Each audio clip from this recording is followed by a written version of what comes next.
Is the OnePlus Nord N200 5G a good phone to buy in 2021? Well, in this video, we're gonna find out. What's going on, guys? Kalipas Tech here, coming back at you with another video. In this video, we're gonna be taking a look at the OnePlus Nord N200 5G and going over what kind of value it provides in 2021. Before we go any further, I do want to remind you to go ahead and hit that subscribe button. It helps out the channel a lot. But with that out of the way, let's get into the video. So this phone has a 6.49 inch 90 Hz IPS LCD display with a resolution of 1080p, a PPI of 405, an aspect ratio of 20:9, and a screen to body ratio of about 83.7%. We got a hole punch design for the front facing camera up here, and I think it looks really nice. This phone has a nice, sleek, modern appearance with the thin bezels and a really nice looking display. And not to mention, its default navigation is gesture navigation. So all this combined makes for a really nice, modern, higher end look for the phone. This is also accompanied by really nice materials. It's made of a matte material that doesn't really show fingerprints all that much, and every little detail just looks really nice. Besides just looking nice, the phone has some good weight to it, so despite being relatively inexpensive for what it is, it doesn't feel cheap at all. As far as the actual display itself goes, it is a really good display. At 6.49, basically just under 6.5 inches, this phone is pretty much average by 2021 standards, but that doesn't mean it's small. You're still gonna get a great experience with content consumption, especially considering the 1080p display. I wanna say most 5G phones in this price range don't have a 1080p display. It's usually only 720p. Manufacturers tend to do this to save a little money in order to provide a 5G phone at a lower price. But with this phone, you do get the full 1080p display that looks really good, and the 90 Hz refresh rate is good too. With this kind of display, the movement on the screen is gonna be a little bit smoother and faster than a display that's only 60 Hz. So that's gonna enhance your experience with gaming and watching videos. So overall, I do think the display for this phone is really good. This phone is getting 64 gigabytes of internal storage with microSD card expansion, and although that's not really above and beyond, that is a good amount. The average user isn't really gonna need any more than this, and for power users, you do have microSD card expansion for your photos and videos, so you can always fill the 64 gigabytes up with apps. Overall, if you're a super power user and you have a ton of different apps, a ton of photos and videos and all that kind of thing, maybe you don't like using a micro SD card for whatever reason, then you'll want to look for a phone with more storage. But for everyone else, the storage on this phone is good. Again, it's not really above and beyond. I have seen phones in this price range with more storage, but still, 64 gigabytes isn't bad by any means. Now there's no wireless charging with this phone, which isn't a surprise because that feature is still pretty much only on flagship phones, with a few exceptions. But for security options, this phone has a fingerprint scanner right here on the power key, as well as face unlock. So let's go ahead and give the fingerprint scanner a try and see how well it works. There we go, one more time. And there we go. As you can see, I started those both with the display off just to show how convenient this fingerprint scanner really is. You're typically gonna have to touch the power key to wake up a display of a phone anyway, unless you have one of those tap to wake gestures on, which isn't always gonna be the case. So having the fingerprint scanner on the power key itself saves you an extra step and allows you to unlock your phone a bit faster and more conveniently. For the rear camera setup, we got a 13 megapixel main camera, a 2 megapixel macro camera, and a 2 megapixel depth sensing camera. It's not a bad camera setup, but it does leave a little bit to be desired, since I personally do like the ultra wide camera, which this phone doesn't have. And overall, I would say the photo quality isn't the best. It's not bad for the price range, but I have seen plenty of other phones around a similar price that take better photos. To give you an idea of what this all looks like,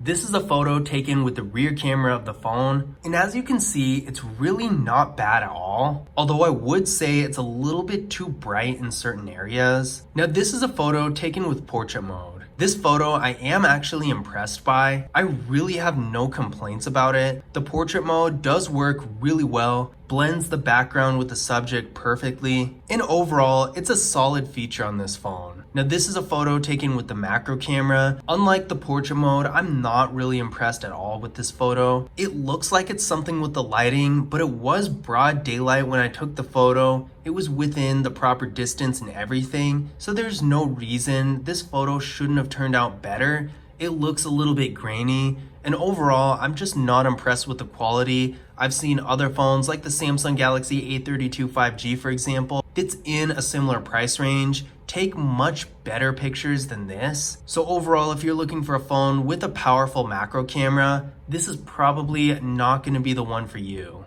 Now for video, this phone has a max shooting quality of 1080p in both the rear and the front cameras, so that's not bad, but it's not the best either. Again, drawing the comparison to the Samsung Galaxy A32 5G, that phone is really not that much more expensive than this one. And not only can it shoot 4K videos, but those videos are actually pretty good. So without any comparison, is this phone's video quality that bad? No, not really. It can shoot decent videos, but compared to another 5G phone in the same price range, it is a little bit below my expectations. But overall, the camera setup is decent. I'm not too impressed with the main camera or the macro camera, but I do think the portrait mode on this phone is really good. So if you like taking that sort of photo, then this phone might work out really well for you. Internally, this phone is getting 4GB of RAM with the Qualcomm Snapdragon 480 5G processor. I ran a Geekbench 5 benchmark test on this phone, and it came back with a single core score of 507 and a multi-core score of 1554 and a multi-core score of 1554.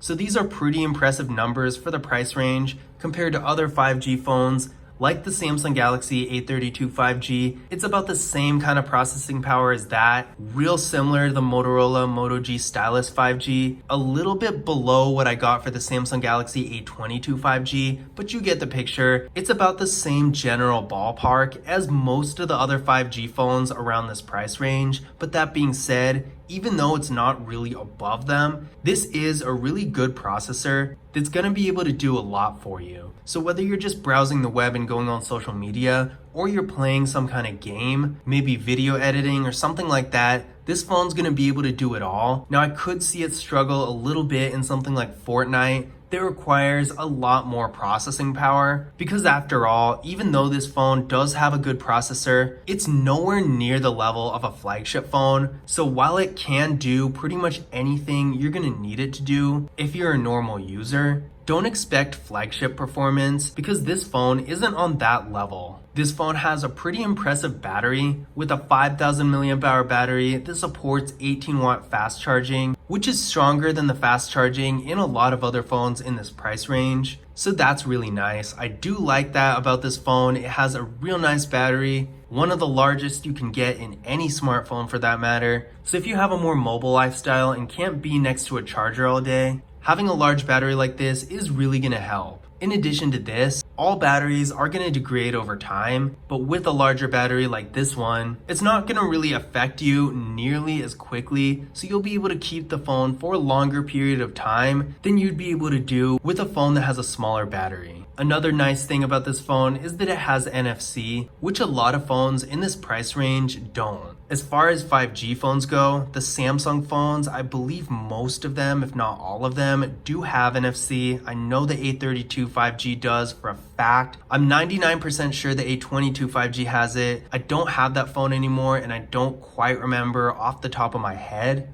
But on the other hand, the Motorola Moto G Stylus 5G, that's quite a bit more expensive than this phone, doesn't have NFC, and lots of other mid-range phones for whatever reason don't. So it's nice to see that this phone does. In case you don't know what NFC is, this is the technology behind contactless mobile payment services, so like Google Pay, Samsung Pay, Apple Pay, all that. And these features are becoming more and more widely accepted and widely used. So if a phone, especially a 5G mid-range phone, doesn't have NFC at all, you're going to be missing out on that feature. So seeing that OnePlus did put NFC on this phone is really nice. So in conclusion, is the OnePlus Nord N200 5G worth buying in 2021? I would definitely say this phone does provide a great deal of value in 2021. Although it only has an average display size, it has a really high quality display, a huge battery with strong fast charging, a decent amount of storage, a strong processor, and nice features like NFC.